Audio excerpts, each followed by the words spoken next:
या ठिकाणी आम्हाला सांगणं आहे की कळस धानोरी लोगाव प्रभाग 1 मध्ये मोठ्या प्रमाणामध्ये निवडणुकीच्या ईव्हीएम मशीनमध्ये फेरफार झालेला आहे। मी माझी पत्नी हेमलता बनसोडे यांनी धानोरीमधील शाळेमध्ये जाऊन सर्व मशीन चेक केला, तर त्या विभागामध्ये क्रमांकानुसार मशीन लावल्या नव्हत्या। अ ब क ड असं सिरीज पाहिजे, पण ड पासून सिरीज सुरू झाली होती। त्यानंतर आम्ही कलवडमधील शाळेमध्ये गेलो, तर कलवडच्या शाळेमधील अधिकारी आतमध्ये बसून त्या ठिकाणी दाखवतोय की तुम्ही सगळ्यांनी कमळाला मतदान करा। म्हणजे अधिकारी स्वतः सांगतोय, बसून लोकांना दाखवतोय कमळाला मतदान करा।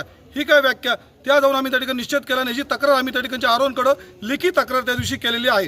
त्याचप्रमाणे आपण पाहिलं की इलेक्शनच्या दुसऱ्या दिवशी जे निकाल लागणार होता त्या दिवशी सकाळी कुणालाही त्या ईव्हीएम जवळ जाणं नाही। म्हणजे सिरीजमध्ये जे आम्हाला जे दाखवलेले सिरीज आणि ईव्हीएम पॅडचे सिरीज या दोन्ही वेगळ्या होत्या, डिफरंट होत्या। म्हणजे जे पॅड आमच्या समोर मशीन बंद केली होती आणि जी मशीन खोलली, ह्या दोन्हीमध्ये तफावत मोठ्या प्रमाणात तफावत होती। त्यानंतर त्या मशीनमध्ये कुठेतरी अचानकच आकडे बदलायचे आणि ते दिसायचे। म्हणजे एखाद्या प्रकारचे हॅकर कुठेतरी बसलेला आहे लांब, आणि त्याचा जो सर्व्हर आहे त्या सर्व्हरच्या माध्यमातून जसे पाहिजे तसे आकडे फिरवून पूर्ण इलेक्शनचा निकाल बदलण्यात आलेला आहे। कारण आपण पाहिलं की जे पण सर्वे असतील, जे पण एक्झिट पोल असतील, इलेक्शनच्या पूर्वीचे शासकीय यंत्रणा असतील, सर्व शासकीय यंत्रणांमध्ये या ठिकाणी शिवसेनेचा पॅनलला विजय असं दाखवलेलं होतं। पण अचानक अशा काय घडामोडी घडल्या काय त्या? म्हणजे संध्याकाळी 7 आणि आपल्याला आणखी एक सांगतो की 5:30 वाजेपर्यंत या ठिकाणी 38% मतदान झालेलं होतं। अचानक 5:30 नंतर ज्यावेळेस इलेक्शन म्हणजे 10:30 आपल्याला रिपोर्ट होतो की या ठिकाणी 52% वाढले, 15% अचानक मतदान वाढलं कसं?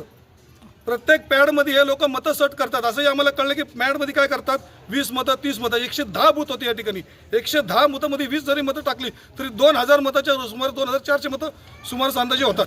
मग अशा प्रकारे मत सट करणं, ईव्हीएम हॅक करणं, बटन दबू देणं, डबल दबलं तर ते कमळाला जाणं, हे सर्व प्रकार वेगवेगळ्या प्रकारांच्या वेगवेगळं माध्यम वापरून या ईव्हीएम मार्फत लोकांना जिंकवलं जातं। आणि निवडणूक आयोग म्हणतं की आम्ही साफसुथरी यंत्रणा राबवतो आणि निवडणूक आम्ही या ठिकाणी तीव्र निश्चित करतो। तुम्ही युद्धानं सुद्धा हे डॉक्टर बाबासाहेब आंबेडकर संविधानाने लोकशाही दिलेला अधिकार आहे, तो अधिकारापासून आम्हाला वंचित ठेवू नका। आणि आम्ही या ठिकाणी निवडणुकाची जाहीर निश्चित करतो, ईव्हीएम हटवलंच पाहिजे आणि बॅलेटवरती निवडणूक झालीच पाहिजे, अशी या ठिकाणी आम्ही मागणी करत आहोत।